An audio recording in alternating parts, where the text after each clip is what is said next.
스가랴 3장 5절.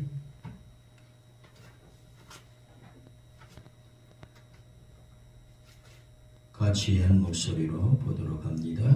내가 말하되 정결한 관을 그의 머리에 씌우소서 하매 곧 정결한 관을 그 머리에 씌우며 옷을 입히고 여호와의 천사는 곁에 섰더라. 아멘. 오늘 이 말씀을 가지고 빨리 끝내면 오전에 끝내겠습니다만 그러지 못하고 오늘 오전에 또 예배 마치고 생일자 축하 행사가 있기 때문에 오후까지 가야 할 것 같아요. 말씀이. 그래서 오전에 좀 간단하게 말씀드리고 오후에 또 말씀을 드리도록 하겠는데 지금 우리가 이 3장 5절에 있는 정결한 관에 대해서 지난주 설교에도 6장 11, 12절, 11절에 있는 말씀을 통해서 은과 금을 받아 멸관을 만들었다 그랬어요. 멸관을 은과 금으로 만들었는데 여호수아 대제사장인 여호수아의 머리에 씌웠다라고 하는 것을 말씀을 드리면서 3장 5절에 있는 말씀을 드렸었죠. 그리고 또 그 전주간에도 3장 3절, 4절, 5절에 있는 말씀들을 통해서 불에서 꺼낸 그슬린 나무에 대해서도 말씀을 드렸고 자꾸 지금 이 스가랴에 있는 이 말씀을 가지고 자꾸 이렇게 말씀을 드렸는데 그래도 여러분이 기억을 하고 계시는지 모르겠어요. 말씀 들어도요 기억이 안 나면 또 들어야 됩니다. 그래서 내 것으로 만들어야 되거든요. 한번 듣고 끝나버리면 안 되거든요. 그래서 오늘 정결한 관에 대해서 좀 말씀을 드리겠는데 3절 말씀에 있는 말씀을 쭉 우리에게 2절부터 해서 1, 2, 3, 4, 5절을 우리에게 쭉 하시는 말씀이면서 5절에 있는 말씀을 이제 하시는 것이 그건데 2절 하반절에 보면은 불에서 꺼낸 거슬린 나무 이렇게 말씀을 하고 있죠. 누가 불에서 꺼낸 거슬린 나무라고 얘기하느냐? 하나님께서 예루살렘을 택한 하나님이기 때문에 2절에 예루살렘을 택했다라고 하는 것은 이스라엘 백성들을 택했다. 저와 여러분을 택했다라고 하는 거예요. 그렇기 때문에 그들을 불에서 꺼냈다라고 하는 거예요. 그렇지 않으면 택하지 않았으면 불에서 꺼내요, 안 꺼내요? 그냥 내버려 둬버려요. 왜요? 타서 죽으라고. 무슨 얘기입니까? 불은 뭐라고 얘기를 했어요? 불은 뭐라고 얘기를 했어요? 말씀이지만은 여기서 심판이다. 다시 말해서 왜 불이 말씀이고 결과적으로 요한복음을 통해서 볼 때 하나님께서 뭘로 심판하신다고 그랬어요? 말씀으로 심판한다 그랬거든요. 말씀으로 심판한다 그랬으니까 마지막 날은 말씀으로 심판하니까 말씀이 불이기 때문에 불에서 꺼냈다는 건 그 심판에서 꺼냈다는 거예요. 자, 심판에서 택했기 때문에 꺼낸 거예요. 저와 여러분을 영원히 지옥 갈 수밖에 없는 그런 존재들을 하나님께서 심판마다 마땅해야 될 존재들이고 우리의 죄를 통해 또 내가 구원받았다 할지라도 내가 죄로 인해서 지옥 갈 수밖에 없는 자들이 여러분 우리가 한 번 구원이면 영원한 구원이다 이렇게 절대적으로 생각하지 말라 그랬어요. 그런 잘못된 생각을 가지고 신앙생활을 하기 때문에 우리가 죄 중에서도 아직도 헤매이고 있고요. 아직도 올바른 신앙생활을 하지 못하고 있는 거예요. 한 번 구원이면 영원한 구원은 아니라는 것을 분명히 알아야 됩니다. 그래서 우리가 믿는 자들은 믿지 않는 자들은 영원한 지옥이지만은 믿는 자들은요 우리가 광야 생활을 해야 되는 이유는 뭐냐? 하나님께서 이스라엘 백성들을 꺼내서 애굽에서 꺼내서 광야 생활하게 하는 것은 그들로 하여금 믿음 생활하게 하기 위해서 하나님께 제사드리고 하나님께 예배하게 하기 위해서 그들을 꺼냈다. 하나님을 섬기게 하기 위해서 그들을 인도해 내신 거예요. 결과적으로는. 그리고 하나님을 잘 인도하는 그들을 어디로 인도했다? 요단강을 건너서 어디로? 가나안 땅으로, 영원한 천국인 가나안 땅으로 인도해 드렸다라고 하는 것. 바로 우리가 교회 생활을 해 나가는 것이 우리 영혼이 구원받아서 천국 가게 하기 위한 것이다 라고 하는 사실을 아시고, 내가 죄에서 구원받았다고, 애굽에서 구원받았다고 하나님 나라에 그냥 들어가는 것은 아니다. 이스라엘 백성들 1세대가 그냥 들어갔습니까? 1세대는 광야에 다 죽여버렸죠. 하나님께서. 왜 죽였습니까? 원망불평하고 하나님께 죄 짓고 막 하다 보니까 하나님께서 광야에서 교회 생활 속, 광야는 교회 생활인데 교회 생활 속에 다 죽여버렸어요. 그리고 2세대가 요수아를 통해서 2세대가 요단강을 건너서 가나안 땅에 들어가게 됩니다. 1세대 중에서 누가 들어갑니까? 다 죽여버리고요. 갈렙과 요수아만이 들어갑니다. 그래서 우리가 죄에서 구원받아서 교회 생활한다고 해서 아무렇게나 신앙생활 한다고 천국 가는 것은 아니다. 광야 생활 속에서, 교회 생활 속에서 죽을 수 있다. 지옥 갈 수 있다.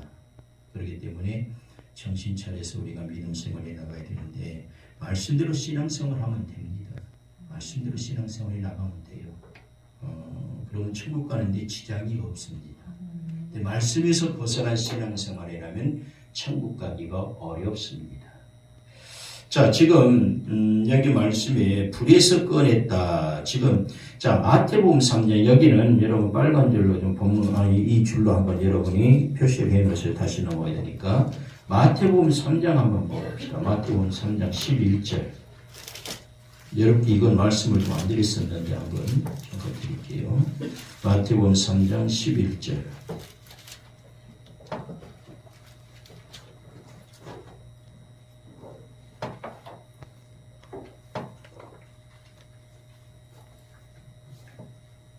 같이 봅니다.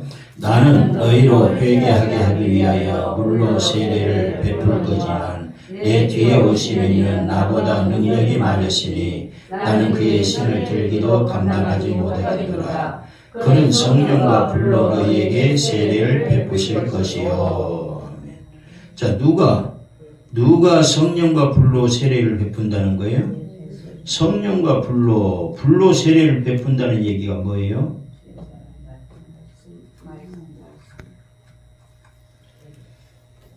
자, 우리 주님이 지금 오시게 되면은, 지금 세례 요한이 6개월, 예수님보다 이 땅 위에 6개월 먼저 온 세례 요한이 얘기하는 거죠. 10절 말씀에 보면은 좋은 열매를 맺지 않은 나무마다 찍혀 불에 던지오리라. 그러면서 도끼가 10절에 나무 뿌리에 놓였으니 그랬어요. 도끼는 심판의 도구다 그랬죠. 다시 말해 성경의 심판의 도구는 전부 다 말씀입니다. 왜 그러냐면은 성경에 뭘로 심판하기 때문에 말씀으로밖에 심판 안 합니다. 자, 그래서 여기 지금 그러면서 11절에 성령, 주님이 오시면은 성령과 불로 너희에게 세례를 베푸실 것이다 그랬어요. 여기 성령은 주님이 예수님의 초림을 얘기하고요. 불은 재림을 얘기합니다. 다시 말해 불로 세례를 베푼다는 것은 세례, 그냥 우리가 생각하고 있는 그 세례를 얘기하는 게 아니에요. 요한이 물로 세례를 줬다니까 하나님께서 주님이 오시면 성령과 불로 우리에게 세례를 줄 것이다. 참 좋은 의미로 이런 생각하는데 그게 아니에요. 불은 심판입니다. 주님이 지금 성령은 성령과 불로 세례를 주신다고 하는데 성령은 예수님의 초림을 얘기하고 불은 예수님의 재림을 얘기합니다. 주님이 오실 때는 불로, 다시 말씀으로 심판한다. 불로 세례를 준다는 건 심판한다는 거예요. 그래서 굉장히 좋은 의미는 아니에요. 근데 우리는 잘못 생각하고 있습니다. 좋은 의미로 생각을 해요. 성경을 모르니까 그렇죠. 자, 오늘 여기 스가랴 3장 5절에 있는 말씀도 바로 그 3절에 있는 말 2절, 스가랴 3장 2절에도 그러죠. 이는 불에서 꺼낸 거슬린 나무 그랬잖아요. 이 불은 뭐라고 얘기했어요? 심판이다 그랬죠. 그래서 요한 아까 마태복음 3장 11절로 이렇게 내가 넘어간 거에 그거 있어요. 우리를 택했기 때문에 하나님께서 우리를 이제 불에서 심판해서 꺼내서 우리는 저와 여러분은 어떤 나무였느냐? 거슬린 나무다. 거슬린 나무다. 무엇 때문에 그럴까요? 무엇 때문에 심판대에서 불에서 꺼낸 거슬리 나물까요? 결과적으로는 죄 때문입니다. 죄예요, 죄. 여기 4절, 3절에 보면은 여호수아가 더러운 옷을 입고 천사 앞에 서 있는지라 그랬잖아요. 더러운 옷은 실제적으로 뭘 얘기한다는 거예요? 우리가 입고 있는 옷을 말하는 게 아니라 영적인 옷이다. 다시 말해서 뭘로 더러워졌다? 죄로 더러워졌다. 죄로 더러워진 그러한 옷을, 영적인 옷을 입고 있는 우리예요. 그 상태로는 우리는 천국 갈 수가 없지요. 그래서 아름다운 옷으로 입어야 되는데 그 아름다운 옷이 이사야 61장 10절을 통해서 볼 때 무슨 옷이다? 구원의 옷이다. 자, 그러면서 오늘 5절 말씀에 내가 말하되 정결한 관을 그의 머리에 씌우며 누구의 머리에 씌운다? 여호수아의 머리에 씌운다. 정결한 관이라는 것은, 정결한 관은 죄가가 없어지고 아름다운 옷을 입게 될 성도들이 그에 합당한 지위를 제공을 받는 것을 말하는 겁니다. 여러분, 우리는 죄가가 없어져야 돼. 그래서 아름다운 옷을 입게 될 성도들이 되어야 됩니다. 그런 사람들이 정결한 관을 받게 된다. 여러분, 정결한 관이라는 것은 제가 지난번에 한번 말씀을 드렸어요. 옛날 바뀌기 전에 성경은 정한 관이다 그러는데 지금 바뀐 후로는 정결한 관이다 이렇게 말씀을 드리는데, 말 그대로 정결한 관이라는 것은, 정결하다는 것은 죄에서 정결한 것을 의미하겠죠. 자, 성경에 보면은 이 면류관이라는 거, 지금 이사야 스가랴 6장 11절에 보면은 면류관이라고 얘기를 하고 있어요. 이 정결한 관을 스가랴 6장 11절에 보면은 은과 금과 은과 금을 받아 면류관을 만들어서 여호수아의 머리에 씌웠다 그랬죠. 이 정결한 관은 면류관이다. 스가랴 6장 11절에 면류관이라고 나오는데, 지난번에 제가 한번 말씀드렸지만은 듣지 못한 분들이 계시기 때문에 다시 한번 말씀을 드리는데, 생명의 면류관이에요. 이건 정결한 관, 그리고 정결한 관이나 면류관이나 그리고 의의 면류관이나 썩지 않을 면류관이나 영광의 면류관이나 다 똑같은 얘기인데, 생명의 면류관이나 다 똑같은 얘기예요. 여러분, 우리가 성경에 보면은 하나님의 말씀을 여러 가지로 표현을 합니다. 천국의 복음, 하나님의 말씀이죠. 성경이 천국의 복음, 의의 도, 하나님의 말씀이죠. 여러 가지로 우리에게 말씀을 하고 있는데, 그러나 이 하나님의 말씀을 십자가의 도, 그것도 다 하나님의 말씀이에요. 도는 뭐예요? 길도 해가지고 우리를 인도하는 것. 이루에 인도하는 것은 뭐예요? 하나님의 말씀. 우리 주님이 말씀하셨죠. 나는 곧 길이요 진리요 생명이니 나로 말미암지 않고는 하나님께로 올 자가 없느니라. 들어갈 자가 없다. 천국 들어갈 자가 없다. 우리 주님이 말씀이 곧 길이다. 그걸 얘기하고 있는 거죠. 믿음의 도, 그런 건 다 하나님 말씀이에요. 그러니까 어디에는 천국 복음, 하나님 나라의 복음, 천국 복음으로 나오고, 또 하나님 나라의 복음으로 나오고, 의의 도로 나오고, 또 어디에는 믿음의 도로 나오고, 어디에는 십자가의 도로 나오고. 그러니까 헷갈려가지고 이게 무슨 말인고, 도도 여러 가지도 있다. 그렇게 생각하지 마시고, 결과적으로는 그건 다 뭐다? 하나님의 말씀입니다. 면류관도 마찬가지예요. 썩지 않을 면류관, 썩지 않을 관, 그리고 영광의 면류관, 생명의 면류관, 의의 면류관, 전부 다 이것도 하나라는 거예요. 오늘 말씀이 나오는 정결한 관도 마찬가지고.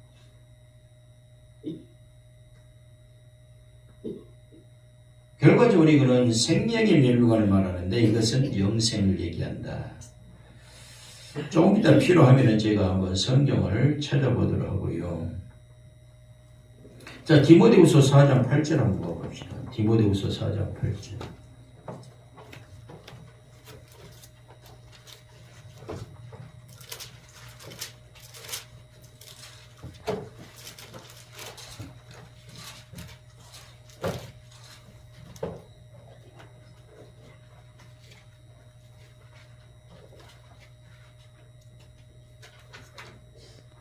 같이 한번 봅니다. 이제부로는 나를 위하여 의의 면류관이 예비되었으므로 주 곧 의로우신 재판장이 그날에 내게 주실 것이며 내게만 아니라 주의 나타심을 사모하는 모든 자에게로니라. 아멘. 여기 의의 면류관 나오죠. 야고보서 1장 12절 한번 봅니다. 야고보서 1장 12절.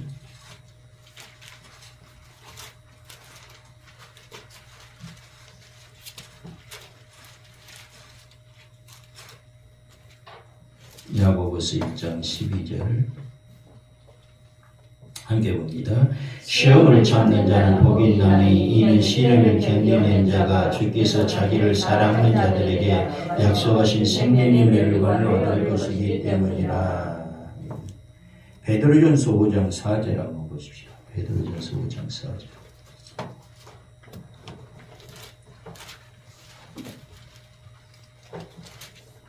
베드로전서 5장 4절.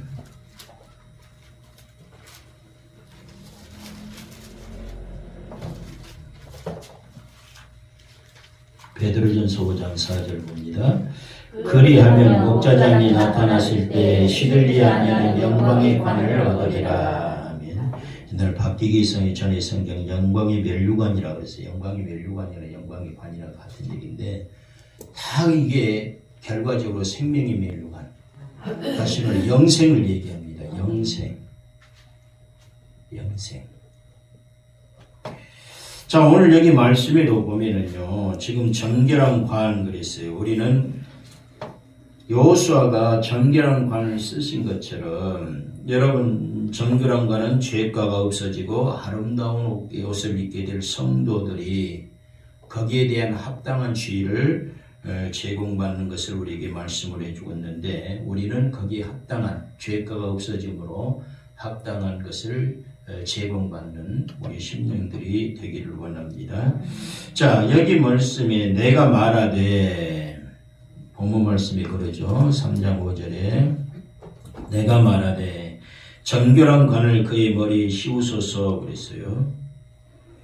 그러니까 이건 하나님의 은혜로운 조치로 성도들은 보다 구체적인 의로운 모습이 나타나서 성결된 구별된 삶을 나타내야 된다라고 하는 것을 우리에게 말씀을 하는데 정결한 관이라는 것은요. 정결한 관은 누가 쓰는 거냐. 결과적으로 이 정결한 관의 의미가 뭐냐면요. 뭘 상징하느냐면은 왕과 제사장을 상징을 한 겁니다. 왕과 제사장을 상징하는 것이 이 멸류관이에요. 관이에요. 관. 정결한 관이라는 것은 바로 또 그런 의미가 있죠. 다시 말해서 왕과 제사장을 상징한다라고 하는 것은 누구를 예표하는 것이냐? 예수 그리스도를 예표하는 것입니다. 예수 그리스도는 이 땅 위에 왕과 제사장과 대제사장과 선지자의 사명, 세 가지 사명을 가지고 오신 분이죠. 그러니까 여호수아는 여기 본문에 나와 있는 여호수아는 그냥 여호수아로 보면 안 되고요. 예수 그리스도의 예표다라고 하는 것을 우리가 생각을 해야 됩니다. 예수 그리스도의 예표로 우리에게 보여주고 있는 분인데 여호수아 6장에 그렇게 말씀을 하고 있죠.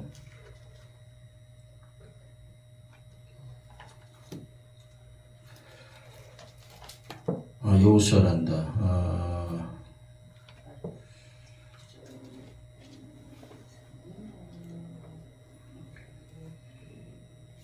3장 8절 한번 봅시다. 스가랴 3장 8절. 스가랴 3장 8절 한번 봅니다. 대제사장 여호수아야 너와 네 앞에 앉은 내 동료들은 내 말을 들을 것이라. 이들은 예표의 사람들이라. 내가 내 종 싹을 나게 하리라. 아멘. 대제사장 여호수아야 너와 네 앞에 앉은 네 동료들, 다시 말해서 너와 이 예루살렘 주민들, 내가 택한 예루살렘 사람들, 이스라엘 백성들, 저와 여러분들, 쉽게 말해 구원받는 심령들은 내 말을 들으라. 이들은 여호수아를 비롯해 이들은 뭐다? 예표의 사람들이다. 그러면서 여호수아 너도 예표의 사람이라. 누구의 예표의 사람이냐? 내가 내 종 싹을 나게 하리라 그랬죠. 내 종 싹이 누구예요? 예수 그리스도를 말하는 거죠. 나중에 이제 싹에 대해서 쭉 성경을 우리가 보면서 풀어봐야 되는데 싹은 예수 그리스도를 얘기하죠. 그러니까 지금 정결한 관을 여호수아의 머리에 씌웠다라는 것은 결과적으로 여호수아는 예표의 사람, 상징적인 예수 그리스도의 예표한 사람이기 때문에 바로 왕과 제사장을 상징하는 것이 정결한 관이고 그렇다. 이 정결한 관을 만들게 된 이유가 뭘까? 왜 정결한 관을 만들어서 여호수아의 머리를 씌우게 되었을까? 6장 11절에 보면은 은과 금을 받아서 멸관을 만들어 여호수아의 머리에 씌우라 이렇게 말씀을 하고 있죠. 성전 재건에 대한 하나님의 약속을 불신하고 있는 일부 지도자들을 깨우치기 위해서 유다인들은 바른 삶으로 이끌기 위해서 바로 이런 금과 은으로 멸관을 만들어서 여호수아의 머리에 씌웠다라고 하는 것입니다. 그러니까 이 멸관이라고 하는 것은 지난번에 말씀을 드렸지만은 히브리어로는 멸류관이 아닙니다. 멸류관들 그렇죠. 멸류관들이라고 하는 것은 두 가지 직분을 말한다고 그랬어요. 들은 복수예요. 그러면은 두 가지 직분을 말하는데 왕과 제사장의 직분을 말한다 그랬어요. 왕과 제사장의 직분.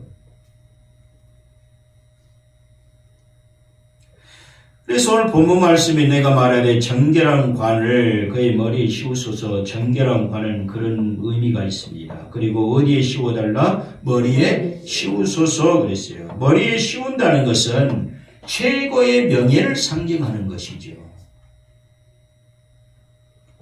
최고의 명예. 여러분 옛날 조선시대나 보면은요, 왕은 뭘 씁니까? 멸관을, 왕관을 쓰죠, 왕관.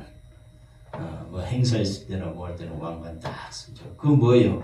최고의 명예를 상징하는 것 아니겠어요? 마라톤이나 그런 데서 우승하는 사람들에게 월계관을 씌워주죠. 최고의 명예를 상징하는 거죠. 마라톤에서 1등하는 사람은 당신 최고다라고. 그래서 머리에 씌운다는 것은 바로 이렇게 최고의 명예를 상징하고 있다라고 하는 것입니다. 그러면서 뭘 입히고 그의 머리에 씌우시고 옷을 입히고 그랬어요. 여호와의 천사는 곁에 섰다 그랬어요. 옷을 입힌다라고 하는 것은 뭘 말하느냐? 능력을 상징합니다. 능력을 회복하여 주는 것을 얘기하는 거예요. 옷을 입힌다는 것은 능력을 회복하여 주는 것을 의미한다. 그러니까 여호수아가 더러운 옷을 입고 있었다. 뭐 때문에? 죄 때문에 더러운 옷을 입고 있었을 때는 능력이 회복이 되지 못한 상태인데 아름다운 옷을 입혀 주었을 때는 그의 능력이 이제 회복되었다라고 하는 것을 얘기하는 것이죠.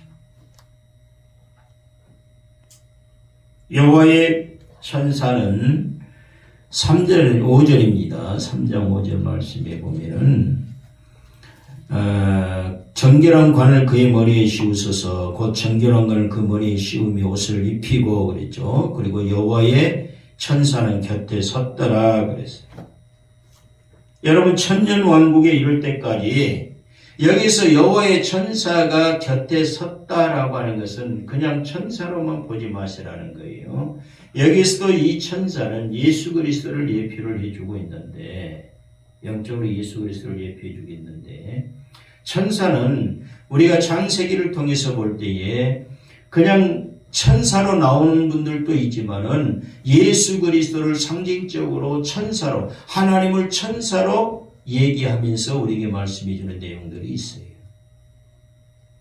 그러니까 예수 그리스도가 때로는 사람의 모습으로 나타나고 천사의 모습으로 나타나고 하나님의 모습으로 나타나는 거죠. 왜? 예수 그리스도 자신이 누구니까요? 하나님이십니다. 그러니까 여호와의 천사가 곁에 섰다는 것은 결과적으로 천년왕국에 이를 때까지 우리 곁에 함께 계셔서 끝까지 지켜주시는 예수 그리스도를 상징한다.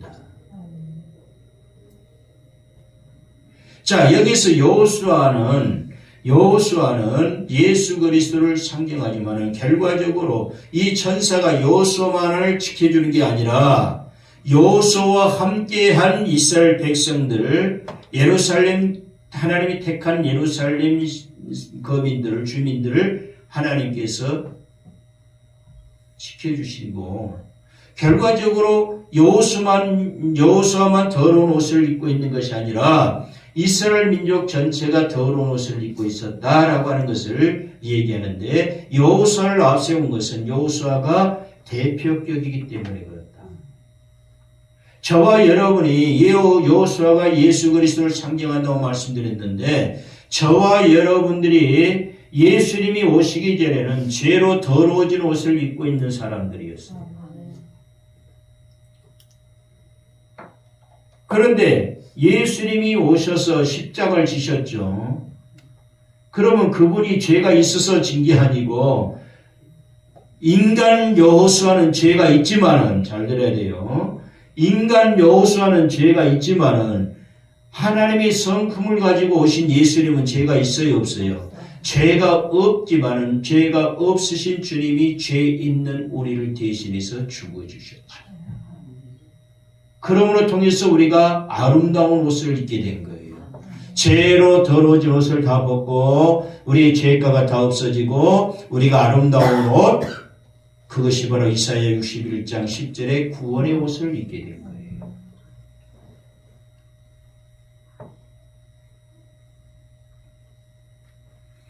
그래서 지금 여호수아 곁에 있었다라고 하는, 결과적으로 여호수아뿐만 아니라 이스라엘 백성들 곁에 천사가 있었다라고 하는 것. 이스라엘 백성들은 지금으로 저와 여러분을 상징하는 거예요. 택함 받은 자, 구원받은 자를 얘기하기 때문에, 저와 여러분을 하나님이 택하여 구원받게 해주셨기 때문에 저와 여러분이 여러분을 상징하는 거예요. 그래서 여호수아와 이스라엘 백성 곁에 천사가 있는 것처럼 저와 여러분 곁에는 우리 주님이 계신다. 어디에 갈 때까지? 천국 왕국에 이룰 때까지 계신다라고 하는 것을.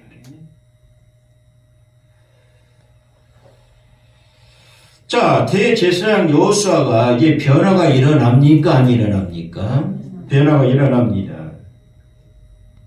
하나님께서는 대제사장 여호수아의 성결케됨과 정감멸관을 씌우시는 이상을 통해서 이스라엘 백성들의 죄를 사하시고 의롭게 하실 것을 예시하셨습니다.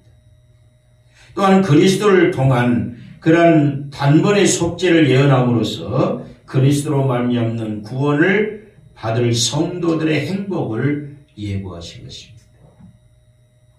그러니까 지금 이 말씀은 결과적으로 이스라엘 백성을 하나님이 예루살렘을 택한 것처럼 이스라엘 백성만을 택한 것이 아니라 그 이스라엘 백성들을 통해서 결과적으로 저와 여러분에게 주고자 하신 말씀입니다. 저와 여러분을 택하여서 예수 그리스도로 말미암아서 구원을 받을 우리 성도들의 행복을 예고하신 것이 바로 이 말씀입니다. 근데 이 여호수아가 사탄에게 정죄를 받죠. 사탄에게 정죄를 받습니다. 3장 1절 한번 가봅시다. 3장 1절. 대제사장 여호수아는 여호와의 천사 앞에 섰고 사탄은 그의 오른쪽에 서서 그를 대적하는 것을 여호와께서 내게 보이시니라. 자, 대제사장 여호수아가 어디에 섰다? 여호와의 천사 앞에 섰고 사탄은 그의 오른쪽에 서서. 자, 여호와의 천사 앞에 섰다라고 하는 것은 실제적으로 천사 앞에 예수님이 설 리는 없죠. 바로 여기서 여호와의 천사는 천사 앞에 여호수아가 섰다는 것은 결과적으로 예수 그리스도 앞에 섰다라고 하는 것을 얘기하는데, 사탄은 그의 오른쪽에 서서 그를 대적하는 것을, 누구를 대적한다? 사탄이 여호수아를 지금 대적하는 것을 여호와께서 내게 보이시니라 그랬죠.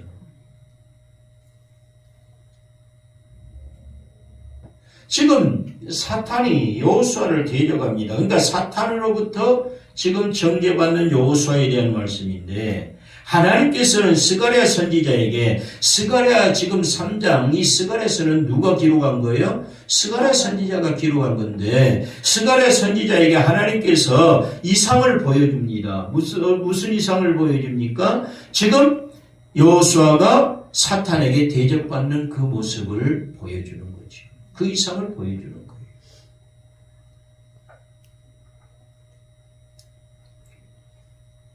하나님께서는 여호수아를 대적하는 사탄을 칭찬합니까? 책망합니까? 책망을 합니다. 3장 2절에 여호와께서 사탄에게 이르시되 사탄아, 여호와께서 너를 책망하노라. 예루살렘을 택한 여호와께서 너를 책망하노라. 예루살렘을 택했다는 것은 유다인들, 이스라엘 민족들을 택했다는 것이고, 곧 저와 여러분, 영적으로 저와 여러분을 택했다라고 하는 거예요. 저와 여러분을 택했는데, 저와 여러분을 택한 우리를 대적하는 사탄을 하나님이 책망하신다는 것을 얘기합니다.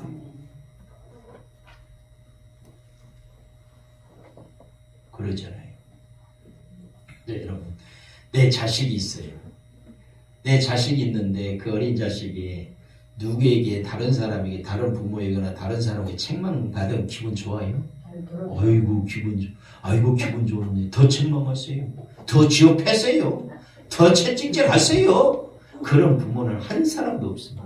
그런 부모는 부모가 아니에요. 당신이 뭐길래 내 자식을 책망하냐. 심지어는 형제들끼리도 싸워보잖아요.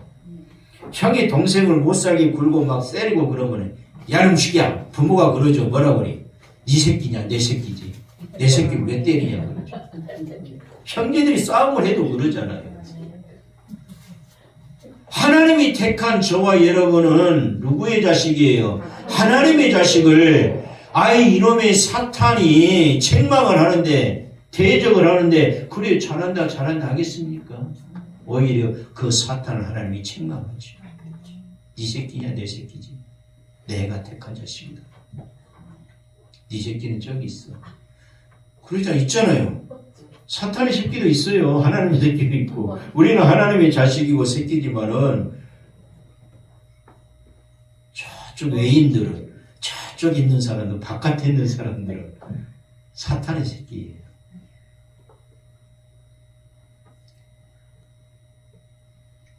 하나님의 자식을, 하나님이 택한 하나님의 자식을 대적을 하는데 좋아할 하나님이 아니죠. 오히려 사탄을 책망하는 것을 보게 됩니다. 왜 그럴까요? 사탄이 하나님의 백성을 대적한다라고 하는 것은 하나님께 대한 도전이기 때문에 그래요.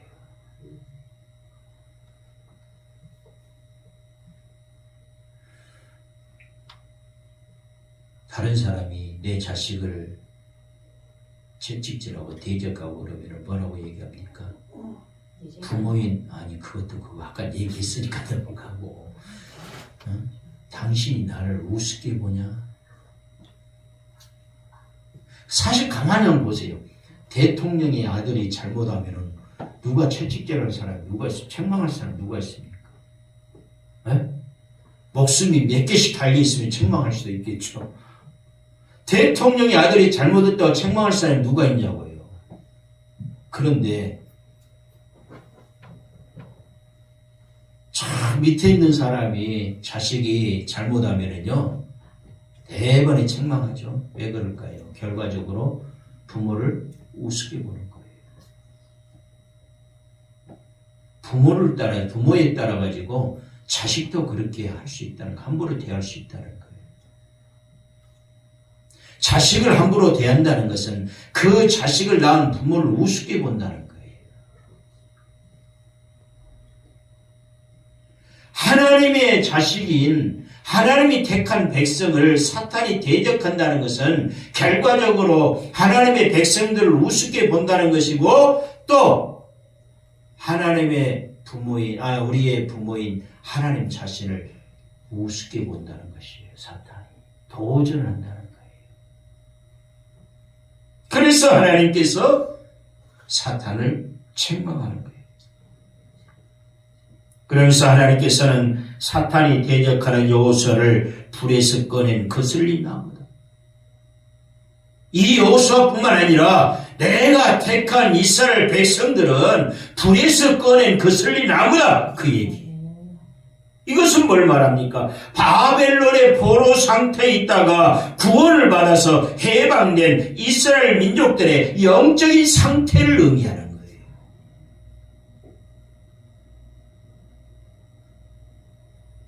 하나님의 심판으로 그들의 죄로 인해서 바벨론의 포로가 되게 만듭니다. 그래서 그들을 후에 다시 구원해냅니다. 이게 바로 불에서 꺼낸 거슬린 나무다. 하나님께서는 불같은 심판 가운데서 자기 백성을 구원하시는 은혜를 베풀어 주신다라고 하는 것입니다. 자, 그런데 사탄은요, 어디에 돌아다닐까요?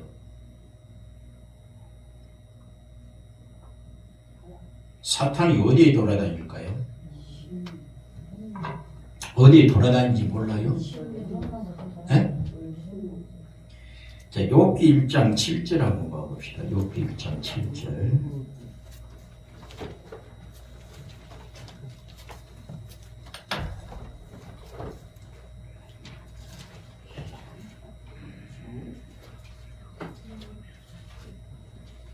육절과 7절 한번 봅시다. 욥기 1장 6절과 7절.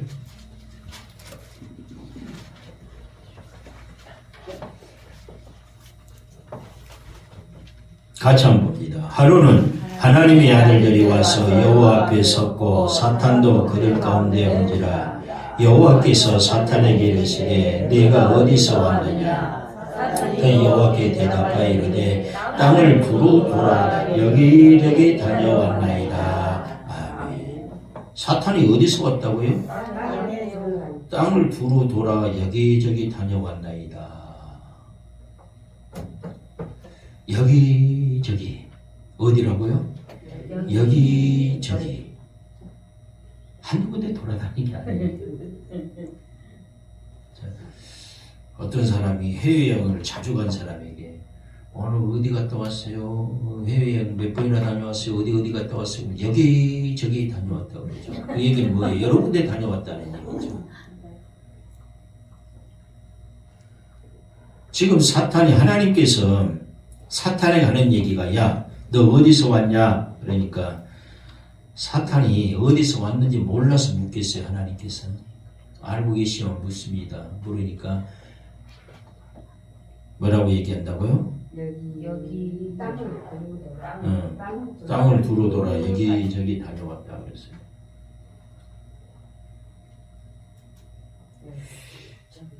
세상을 두루 돌아다녀왔다라고 얘기하지 않고 어디를 두루 돌아다녀왔다? 땅을 두루 돌아다녀왔다 그럽니다. 여러분, 땅은 어디를 말합니까? 우리 성도를 말합니다. 땅은 흙을 얘기하는 거예요. 우리 인간은 하나님께서 흙으로 만드셨어요. 그래서 성경에 우리 인간을 심령을 밭이다, 또 땅이다, 흙이다 그렇게 표현을 하는 거예요. 성경에서. 그럼 여기에 사탄이 땅을 두루 돌아 여기저기 두루 돌아 다녀왔다는 것은 결과적으로 성도들, 사람들의 심령 속에 사탄이 왔다 갔다 한다라고 하는 얘기예요. 여러분의 심령 안에 사탄이 왔다 갔다 못할 것 같아요. 해요. 얼마든지 해요. 왜? 영적인 존재잖아요, 사탄은. 우리의 심령 속에 얼마든지 왔다 갔다 해요. 자, 마태복음 12장 43절부터 45절 한번 보십시다.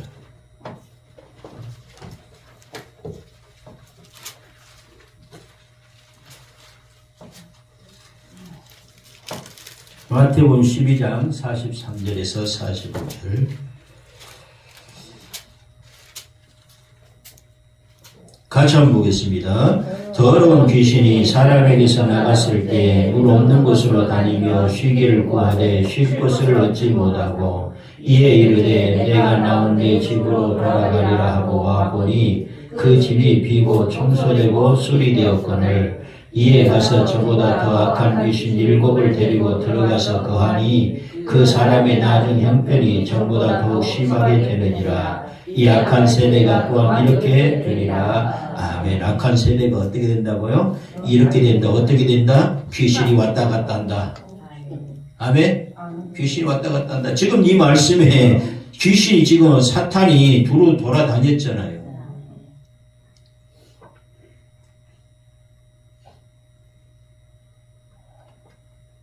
두루 돌아다녔다 그러잖아요. 귀신하고 사탄하고 틀리잖아요. 똑같아요. 마귀의 영을 성경의 요한계시록에 통해 볼 때 귀신의 영이다 그랬어요. 그러니까 요한계시록에 보면은 뭐라고 얘기합니까? 이 뱀물자견이 곧 마귀요 사단이라 그랬죠. 영이요. 영을 잡은 옛뱀이요 마귀요 사단이라 그랬죠. 요한계시록은 마귀를 사단을 영으로 얘기합니다. 대표격으로 얘기합니다. 옛 뱀은 창세기에 나오는 뱀. 사단 마귀는 공간복음이 나오는 것들을 얘기하죠. 사단 마귀라고 얘기하죠. 그러면서 이 모든 것을 통틀어서 요한계시록에 뭐라고 얘기하느냐? 귀신의 영이라. 그래서 뭐라는 거예요? 귀신의 영이라. 그러니까 사단이나 마귀나 귀신이나 다 같은 소리예요. 어떤 부흥사님들은 그런다잖아요. 귀신도 사단도 계급이 있다 해가지고 뭐 마귀, 사단, 귀신 이런 계급이 있다는 거예요. 착용하시는 계급이 있어요? 있다는 얘기 들었어요? 성경을 모르는 사람들 그따위 소리를. 뭔 계급이 있어요? 요한계시록에 성경에 계급이 있다는 소리 없잖아요. 영을 잡으니 옛뱀이요 마귀요 사단이라 똑같은 얘기를 하는 거예요. 이걸 통틀어서 귀신의 영이다. 그러니까 지금 여기 말씀에도 이 귀신이 사단이 사람의 마음속에 왔다 갔다 하잖아요. 지금 땅에 두루 돌아다닌다는 것이 그거예요. 그러면 귀신의 영은 사단은요 우리에게 들어오는데 우리들에게 들어오는데 중요한 것은 여러분 약점은 없어야 돼요. 제일 약한 부분에 딱 치고 들어옵니다. 그러니까 여러분이 한번 가만히 생각해 보세요. 나에게서 제일 약한 점이 무엇일까? 그걸 방어를 잘 하세요. 약한 점을 강하게 하세요. 그러니까 무슨 얘기냐? 성도들 중에서도요, 물질에 돈에 약한 사람들이 있어요. 약점이 있는 사람, 약한 부분들이 있어요. 그러면 목사님이 설교하면서 물질에 대한 돈에 대한 얘기하면은 어떻게 됩니까? 시험 들어요. 그게 약점이에요. 마귀가 그 틈을 타는 거예요. 시험에 든다는 건 마귀가 들어갔다는 거예요, 벌써. 왜? 마귀 사탄이 가룟유다의 어디에 예수를 팔려는 생각을 넣었다 그랬잖아요. 머리에 마음속에 예수를 팔려는 생각을 넣었다 그랬어요. 생각. 그래서 예수를 팔잖아요. 거기에 강해야 돼요. 거기 약하면은 어떤 사람들이 간에 약한 부분이 있어요. 그 부분이 타고 들어갑니다. 여러분 우리가 질병이 오는 사람들 보면은요. 그 부분에 약한 부분이 있기 때문에 그 부분에 질병이 오는 거예요. 우리 장기들도 마찬가지고.